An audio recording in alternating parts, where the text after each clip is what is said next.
नमस्कार, जागो जनमत में मैं हूं नेहा आपके साथ। आइए जानते हैं आज की खबरें सिलसिलेवार। यूडीएच मंत्री शांति धारीवाल ने दिया मिनी सचिवालय को लेकर बड़ा बयान। कोटा के बोरखेड़ा इलाके में तेज रफ्तार डंपर नहर में पलटा। कलिया पहुंचे किसान नेता राकेश टिकैत। ऊर्जा मंत्री ने की बज्जू में जन सुनवाई।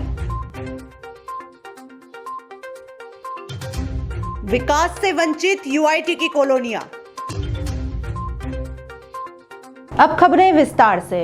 यूडीएच मंत्री शांति धारीवाल ने एक बार फिर आज कोटा में मिनी सचिवालय बनाए जाने को लेकर बड़ा बयान दिया है। मंत्री शांति धारीवाल ने कहा कि पुराने एयरपोर्ट की 9 हेक्टेयर जमीन पर मिनी सचिवालय बनाया जाएगा। वहीं उन्होंने अपने बयान में यह भी कहा कि यूआईटी उस जगह कोई अन्य योजना नहीं लाएगी, शेष जमीन में प्लांटेशन किया जाएगा। इसके साथ ही उन्होंने नए एयरपोर्ट को लेकर राज्य सरकार की ओर से किए जा रहे प्रोसेस की भी जानकारी देते हुए कहा कि राज्य सरकार ने अपनी तरफ से प्रोसेस को पूरा कर दिया है। आगे भी एयरपोर्ट अथॉरिटी ऑफ इंडिया की ओर से राज्य सरकार से संबंधित जो भी कार्य आदेश आएंगे उनको समय पर पूरा किया जाएगा। यूडीएच मंत्री शांति धारीवाल आज से 6 दिवसीय कोटा प्रवास पर हैं। आज पहले दिन उन्होंने कोटा में चल रहे विकास कार्यों का निरीक्षण किया। मंत्री शांति धारीवाल मॉर्निंग वॉक से सीधा विकास कार्यों के निरीक्षण करने पहुंचे। उन्होंने Ananthapura flyover, city mall elevated road, city park oxyzone का निरीक्षण किया। इस दौरान उन्होंने अनंतपुरा में कार्य होने पर नाराजगी भी जताई और संवेदक पर जुर्माना लगाने के आदेश भी दिए। वहीं उन्होंने सिटी पार्क ऑक्सीजन का भी दौरा किया। पार्क के निरीक्षण के बाद आरयूडीआईपी के अधिकारियों को जल्द एसटीपी का निर्माण कार्य पूरा करने के निर्देश दिए। साथ ही इस समय 1 मार्च तक कार्य पूर्ण नहीं होने पर 3 लाख प्रतिदिन जुर्माना लगाने की चेतावनी भी दी। अपने दौरे के दौरान उन्होंने सभी कार्यों को गुणवत्ता के साथ समय पर पूर्ण करने के निर्देश दिए। इस दौरान जिला कलेक्टर हरिमोहन मीणा, नगर विकास न्यास के विशेष अधिकारी आरडी मीणा, न्यास सचिव राजेश जोशी सहित प्रशासनिक अधिकारी मौजूद रहे। सीवरेज ट्रीटमेंट प्लांट के लिए हाँ वो तो वो कहते हैं कि साहब मार्च में पूरा करेंगे। मैंने कहा भाई मार्च में नहीं, आखिर में नहीं, पहले में पूरा करें ताकि पानी की प्रॉब्लम नहीं आवे। क्योंकि यहाँ तो 2 इंतजाम किए हैं, एक तो एसटीपी का भी पानी आएगा और एक लाइन का भी पानी आएगा। 2 इंतजाम किए ताकि पानी की कोई कमी नहीं रहे पेड़ों के लिए। क्योंकि 30-40 हज़ार पौधे लग रहे हैं तो आखिर इन पे पानी की तो आवश्यकता पड़ेगी। कैनाल चलेगी। आज जो आपने निरीक्षण किया उसमें किस तरह का वो रहा और क्या आज भी जुर्माना वगैरह लगाने की? वो जुर्माना तो लगता रहता है, जो डिले करेंगे तो जुर्माना लगेगा, चाहे कोई कॉन्ट्रैक्टर हो। धारीवाल साहब, कोटा एयरपोर्ट को लेकर के लोकसभा स्पीकर ने 1 जनवरी को बयान दिया कि डाइवर्जन शुल्क स्टेट गवर्नमेंट को देना है। तो हाँ बिल्कुल देंगी, स्टेट गवर्नमेंट देगी। जब जमीन दे रहे हैं तो 48 करोड़ रुपए देने में क्या दिक्कत है? हमें कोई दिक्कत नहीं है। शायद कमी हो रही हो तो पूरी करेंगे। लेकिन लगातार ये कहा जा रहा है कि गेंद राज्य सरकार के पाले में है और वहाँ से डिले हो रहा है। कहीं डिले नहीं है, उनकी तरफ से डिले है। क्योंकि डाइवर्जन का काम जो है, हम तो अप्लाई करने का काम है, जो हमने ऑनलाइन अप्लाई कर रखा है। वहाँ से डिमांड नोट आएगा, उसको पैसा जमा करा देंगे। उसके बाद में ये सेंट्रल गवर्नमेंट का काम है। सेंट्रल गवर्नमेंट का काम है क्योंकि फॉरेस्ट डिपार्टमेंट का कन्वर्जन जो है वो सेंट्रल गवर्नमेंट करती है। उनके कैबिनेट मिनिस्टर तक जाता है वो मामला। तो ये वो काम उनका है, हमारा थोड़ी है। हमारा काम तो ये कि ज़मीन संभाल लो, फॉरेस्ट की ज़मीन के बराबर में ज़मीन दे देंगे, पैसा जो फॉरेस्ट वाले मांगते हैं वो जमा करा देंगे, अप्लाई कर देंगे। सब कुछ कर दिया हमने, सब कर दिया हमने काम। आगे कल ही जाकर के ज़मीन संभाल लो। जो यूआईटी की ज़मीन है वो तो अभी भी कब्जे में ले सकते हैं ना, ले। तो यूआईटी डाइवर्जन शुल्क देने के लिए तैयार है? डाइवर्जन शुल्क के लिए यूआईटी तैयार है, राज्य सरकार तैयार है देने के लिए।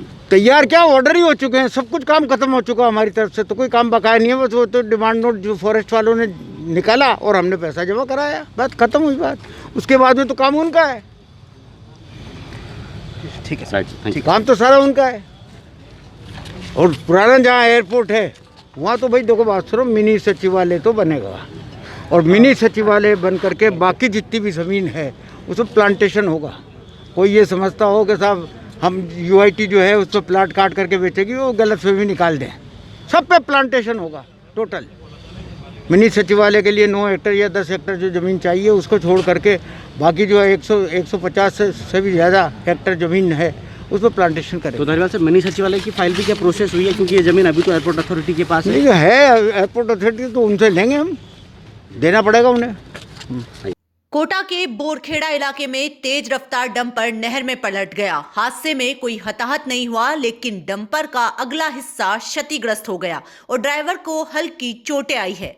मौके पर पहुंची पुलिस ने जेसीबी की मदद से कड़ी मशक्कत के बाद डंपर को सीधा करवाकर बाहर निकलवाया।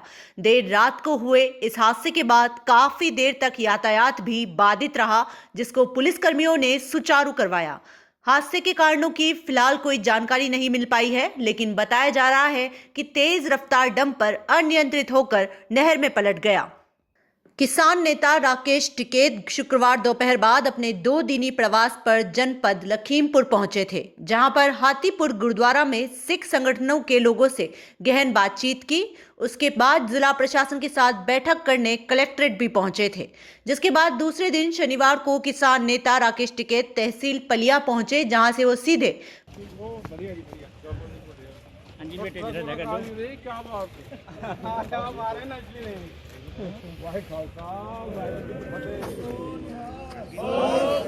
बंशी नगर पहुंचे और खीरी हिंसा के मामले में जेल में बंद सिख समाज के परिवार से मुलाकात की और गन्ना किसानों की समस्या पर भी चर्चा की। कुछ देर रुकने के बाद वह मीडिया से बिना मिले तिकुनिया के कोडियाला घाट निकल गए। ऊर्जा मंत्री भंवर सिंह भाटी शनिवार को बज्जू के दौरे पर रहे। इस दौरान उन्होंने आईजीएनपी रेस्ट जन हाउस में जन सुनवाई की और आम जन के अभियोग सुने। ऊर्जा मंत्री से मिलने पहुंचे लोगों की परिवेदनाओं को उन्होंने बड़े धैर्य से सुना और परिवादनाओं के निदान के लिए संबंधित अधिकारियों को दिशा निर्देश दिए।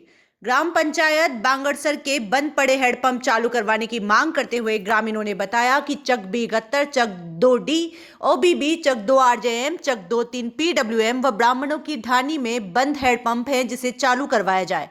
ऊर्जा मंत्री ने सौभाग्य योजना के तहत बज्जू क्षेत्र में ढाणियों में विद्युतीकृत कार्य को त्वरित गति से करवाने के लिए सर्वे कराकर वंचित ढाणियों में विद्युत कनेक्शन जारी करने के निर्देश दिए।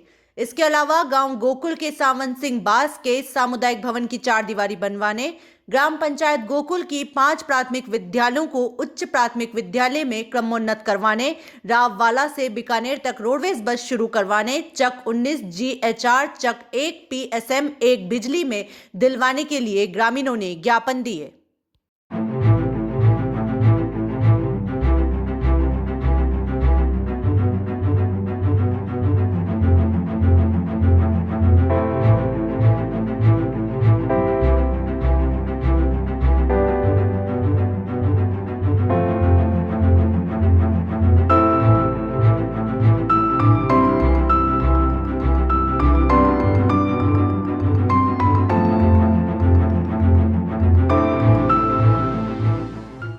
कोटा शहर में यूआईटी द्वारा कई कॉलोनियां बनाकर लोगों को बता तो दिया, लेकिन उनकी मूलभूत सुविधाओं को ध्यान में नहीं रखने से अब लोगों को काफी परेशानियों का सामना करना पड़ रहा है। ऐसा ही एक मामला सुभाष नगर 2 का है, जहां पर यह इलाका विकास से वंचित रह गया है। यहाँ के स्थानीय वार्ड पार्षद सोनू धाकड़ ने बताया कि पिछले 30 सालों से यह इलाका मूलभूत सुविधाओं से वंचित है। यहाँ पर नाली और सड़कें टूटी होने से लोग काफी परेशान हो रहे हैं। इसके लिए कई बार यूआईटी में लिखित में देने के बावजूद भी कोई काम अब तक नहीं किया गया है। सुभाष नगर 2 जो कि पिछले 30 सालों से निर्माण कार्य से वंचित है, इसमें मूलभूत सुविधाएं, नाली, पटान की भी सुविधा नहीं है। लोग काफ़ी परेशान हैं। मैं कई बार यूआईटी में लिखित में भी दे चुका हूं और इस संदर्भ में उस समय जब मंत्री जी को काम दिए थे तो मैंने ये काम भी लिख कर दिया था, लेकिन मेरा ये काम अभी तक नहीं हुआ। और इस संदर्भ में मैं आज यूआईटी सचिव से भी मिला हूँ, तो उन्होंने बोला है कि बहुत जल्द कराएंगे। अब देखना ये है कि कब कराते हैं। आज की खबरों का सिलसिला यहीं खत्म होता है। खबरों की अपडेट के लिए आप देखते रहिए जागो जनमत। धन्यवाद।